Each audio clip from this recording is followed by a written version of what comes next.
கூட வைக்க முடியாத பாவி ஆயிட்டு. கோமதி கோமதி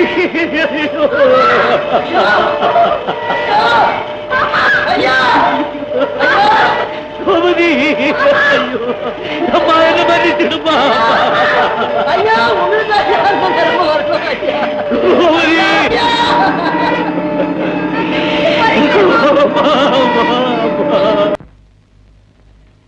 நீதிபதி அவர்களே, நான் மன்னிக்க முடியாத குற்றவாளிதான்.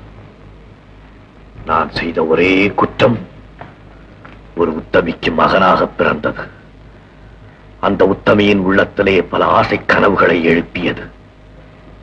பிறகு திடீரென்று ஒரு நாள் அந்த உத்தமியின் உள்ளத்தை உடைத்து அவளை கொன்றது. இதுதான் நான் செய்த குற்றம். இதெல்லாம் இந்த கேஸுக்கு சம்பந்தம் இல்லாத விஷயங்கள். ப்ரொசீட். யுவர் ஆனர், சாட்சிகளை விசாரிக்க அனுமதி கோருகிறேன். ப்ரொசீட்.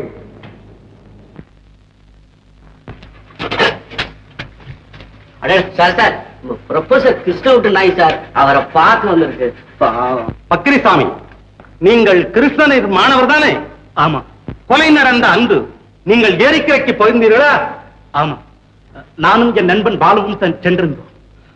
அங்கு ஒரே படகில் ப்ரொஃபசர் கிருஷ்ணனும் ராதாவும் தனியாக ஏறி செல்வதை பார்த்தோம். அப்போது கிருஷ்ணன் நிலைமை எப்படி இருந்தது? அவர் ஏதோ தவறு செய்ய போவதைப் போல் அவசர அவசரமாக ராதாவை படகில் ஏற்றிச் செல்வதை பார்த்தோம். That's all, Your Honor.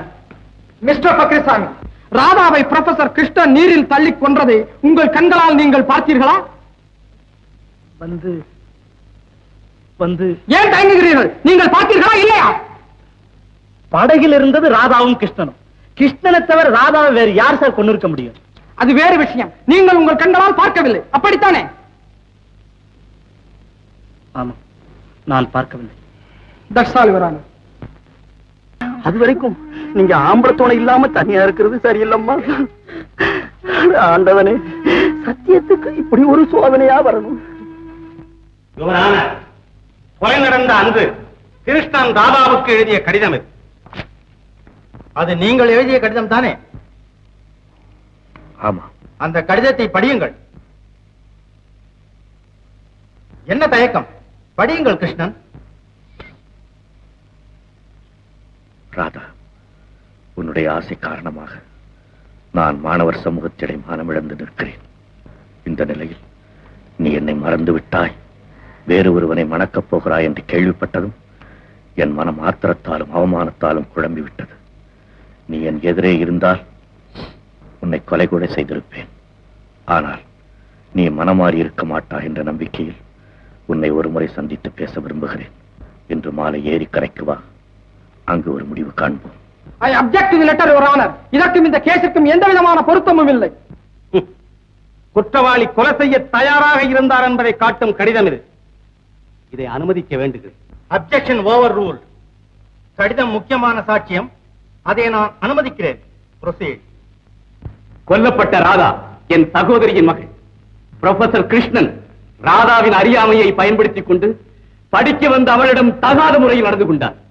விஷயம் மிஞ்சி போகும் முன் ராதாவை கண்டித்து அவளுக்கு வேறு இடத்தில் மணம் முடிக்க ஏற்பாடு செய்தோம். இதில் ராதாவின் விருப்பம் என்ன? கிருஷ்ணனை மறந்து அவள் வேறு இடத்தில் மணக்க சம்மதித்தாள். வேறு இடத்திலே மணக்க சம்மதித்த ராதா ஏரிக்கரையிலே கிருஷ்ணனை சந்திக்க போவானே. கிருஷ்ணன் கடிதம் கண்டதும் அவரை நேரில் சந்தித்து தன்னை மறக்கும்படி கூற சென்றிருக்கலாம். கரெக்ட். கடிதம் வரும்போது சுமார் மணி என்ன இருக்கு? மணி 4 இருக்கும். 4 மணி என்று திட்டவட்டமாக உமக்கு பிடித்தது. அந்த பையனிடமிருந்து கடிதத்தை வாங்கியதே நான் தானே.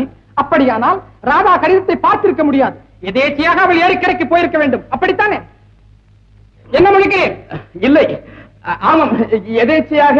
முதலில் கடிதத்தை பார்த்த பிறகு ராதா ஏரிக்கரைக்கு போனாள் என்று சொன்னீர்கள். பிறகு எதேச்சியாக போயிருக்கலாம் என்கிறீர்கள். முன்னுக்கு பின் முரணாக பேசுகிறீர்களே, எது உண்மை? இது சார், என்ன குழப்பாதீங்க சார், எனக்கு ஒண்ணுமே புரியல சார். கிருஷ்ணன் ராதாவை கொண்டு இருக்கணும்.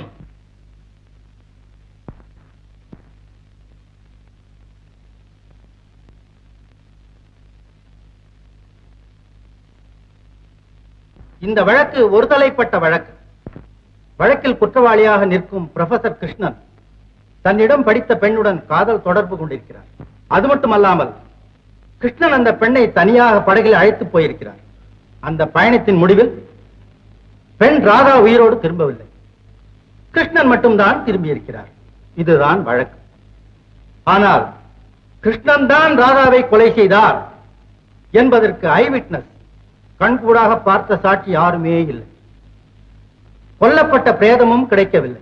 இந்த நிலையில் பல சந்தேகங்கள் எழுகின்றன.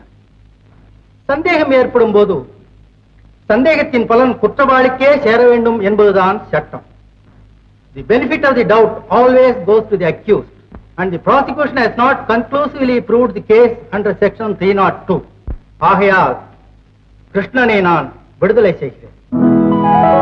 ஓடுற ரயில்ல இருந்து ராதா விழுந்துட்டாங்க டாக்டர்கிட்ட சொல்லி இருக்கிறேன். நீ உண்மையை சொல்லி நம்ம எல்லாம் காட்டி விட்டுறாத.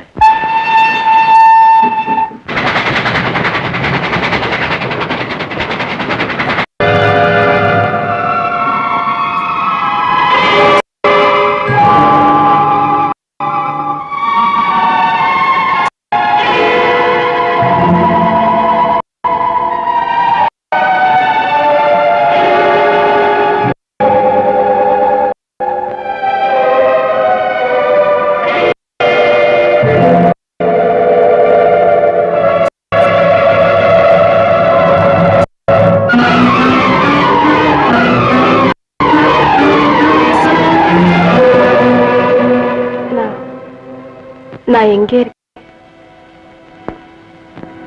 நீங்க? அம்மா, நான் டாக்டர். நீங்க ரயில்ல போயிட்டு இருந்த போது தவறு விழுந்துட்டீங்க. டாக்டர்? ரயிலா? விழுந்துட்டேனா? ஆமா ராதா, ரயில்ல இருந்து விழுந்தாலும் நல்ல வேலை வைக்க விழுந்ததால ஒரு காயமும் இல்லாம தப்பிச்சுக்கிட்டமா. என்னம்மா அப்படி முடிக்கிற? என்ன உனக்கு தெரியலையா? உன்னை பெற்ற தாயாரே உங்க அம்மா. அம்மாவா?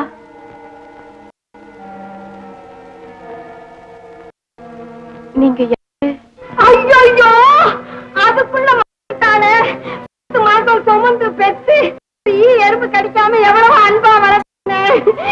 ஐயோ, இதெல்லாம் அந்த இப்பதான் ராதா எழுந்து. எனக்கு பயமா இருக்கு, ரொம்ப பயமா இருக்கு எனக்கு.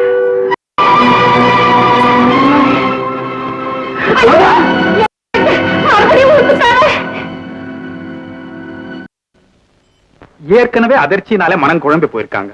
நீங்க எல்லாம் வந்து இப்படி தொந்தரவு கொடுத்தா. Doctor, what's the condition exactly? Mister Shankar, this is what is called amnesia. ஷாக்னால அவங்களுக்கு பழைய ஞாபகம் எல்லாம் போயிடுச்சு.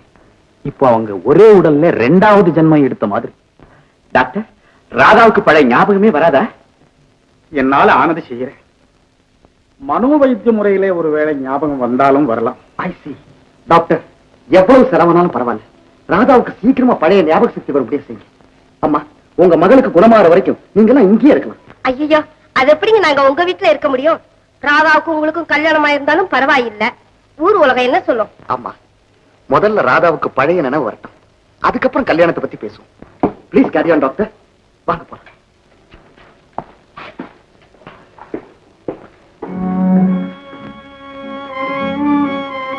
மணி, நீ என்னுடன் வராதே.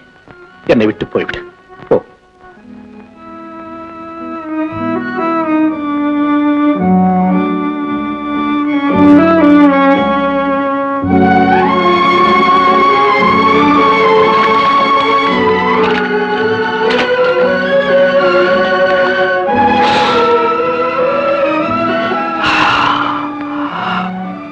உடலிலே பசி என்ற நெருப்பு,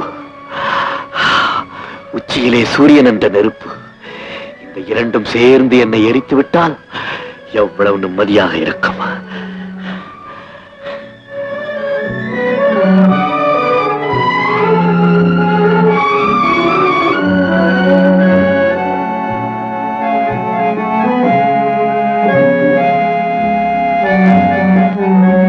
நீ பட்டினியோடு எனக்கு உணவு கொண்டு வந்திருக்கிறாய். நான் பசியே தெரியாத இடத்துக்கு போக போகிறேன். நீ சாப்பிடு மணி.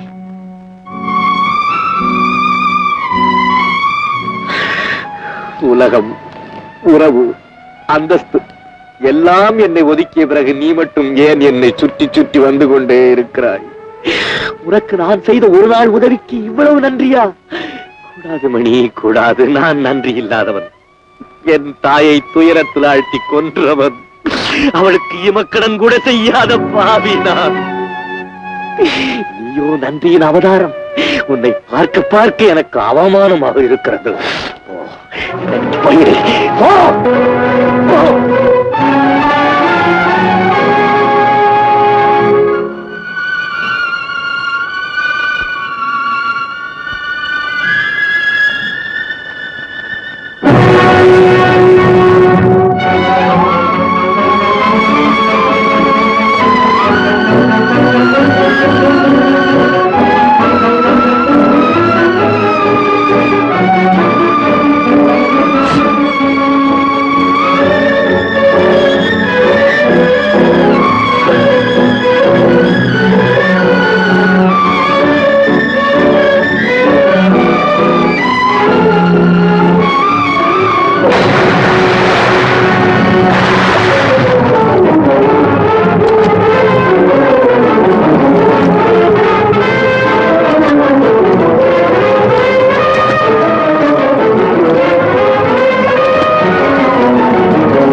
நான் வாழ வேண்டும் என்பதற்காக நீ உன் உயிரை கொடுத்தாயா?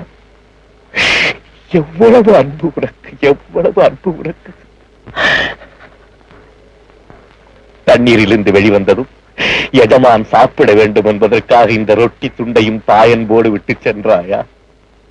எஜமான் யார் உனக்கு எஜமான்? நீதான் எனக்கு எஜமான். என் குரு நீ. நான் உன் மாணவன். பல ஆயிரம் புத்தகங்கள் போதிக்காத தத்துவத்தை உன் சாவு எனக்கு போதித்து விட்டது. தற்கொலை செய்து கொள்வது கோழைத்தனம். வாழ வேண்டும், அதுவும் பிறருக்காக வாழ வேண்டும். சாகும் போதும் பிறருக்காக சாக வேண்டும் என்ற ஆண்டவன் கட்டளை எனக்கு உணர்த்தி விட்டு போன குருநாதன் நீ. மனித இனம் மட்டும் உன்னை போல் ஆகிவிட்டால் இந்த மண்ணில் விண்ணையே காணலாமே.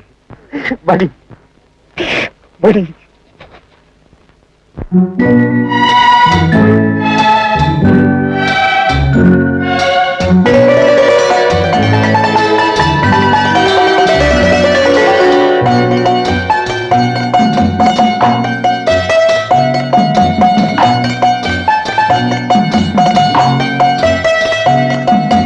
ஆறு மனமே ஆறு, அந்த ஆண்டவன் கட்டளை ஆறு.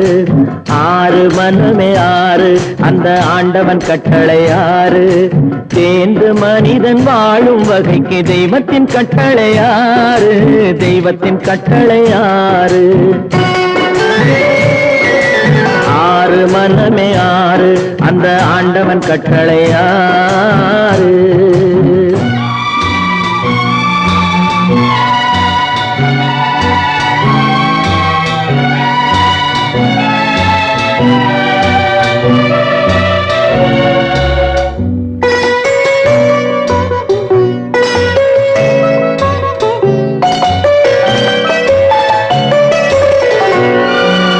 ஒன்றே சொல்வார், ஒன்றே செய்வார், உள்ளத்தில் உள்ளது அமைதி. இன்பத்தில் துன்பம், துன்பத்தில் இன்பம், இறைவன் வகுத்த நியதி. ஒன்றே சொல்வார், ஒன்றே செய்வார், உள்ளத்தில் உள்ளது அமைதி. இன்பத்தில் துன்பம், துன்பத்தில் இன்பம், இறைவன் வகுத்த நியதி. சொல்லுக்கு செய்கை பொன்னாகும், வரும் துன்பத்தில் இன்பம் பட்டாகும்.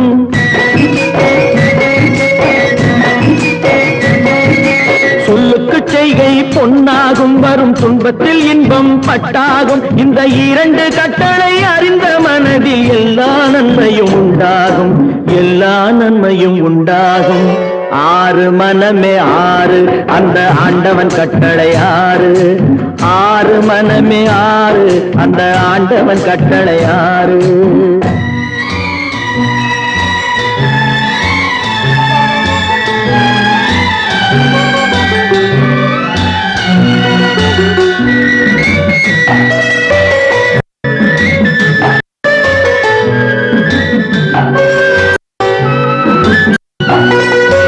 உண்மையை சொல்லி நன்மை செய்தால் உலகம் உன்னிடம் மயங்கும். நிலை உணரும் போது பணிவு கொண்டால் உயிர்கள் உன்னை வணங்கும். உண்மையை சொல்லி நன்மையை செய்தால் உலகம் உன்னிடம் மயங்கும். நிலை உயரும் போது பணிவு கொண்டால் உயிர்கள் உன்னை வணங்கும். உண்மை என்பது அன்பாகும், பெரும் பணிவு என்பதும் அன்பாகும்.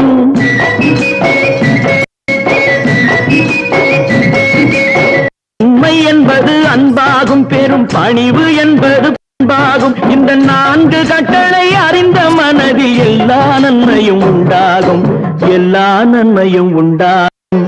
ஆறு மனமே ஆறு, அந்த ஆண்டவன் கட்டளை ஆறு.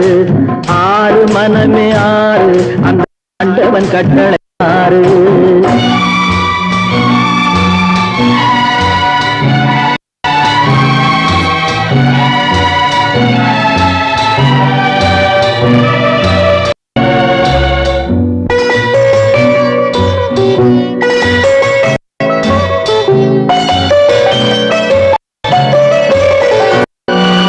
ஆசை கோபம் களவு கொள்பவன் பேச இந்த மிருகம். அன்பு நன்றி கருணை கொண்டவன் மனித வடிவில் தெய்வம்.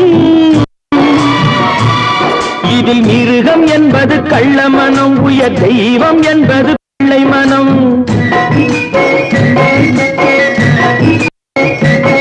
இந்த ஆறு கட்டளை அறிந்த மனது ஆண்டவன் வாழும் வெள்ளை மனம், ஆண்டவன் வாழும் வெள்ளை மனம்.